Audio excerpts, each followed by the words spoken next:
Ay po siya. Gawa lang ng elemental, tanong mo muna kung gano'ng katagal. Ilan taon na yung sakit nararamdaman mo, te? Ayun, natungod. 3 years. Almost 3 years, te. Taga saan kayo, te? Ano yun? Lubaw, Pampanga. Dulo na, no? Sige, te, subukan mo lang umupo para ka nagsisiya. Umupo ka muna, te. Parado Saba. Sige, te, subukan mo. Upo, te. Umupo ka. Dati hindi ako nakakaupo ng ganyan. Tamanin mo, te. Yan. Yan, makakahihi ka na ulit. Makakaihili po siya uli. Umihila po siya kung saan kaya tinama po ng elemento. Ayan. Ang tawag niya sa sakit mo, te, nakasagit ka na hindi nakikita ng mga mata. Pangalawa, yung tuhod mo na-dislocate ng konti.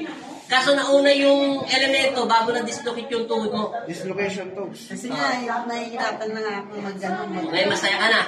Sobra. Ngayon, te, pwede ka na makaihi kung saan yan. Pwede na ulit. Hindi. Hindi, pwede naman. Pwede na po. Magpasin. Tabi lang. Yun lang. Salamat ka na kay Lord. Thank you, te. Paalam ka na, te. Paalam ka na. Araw po ngayon ay October 29. 3 years 3 years na sakit ni ate. 3 years?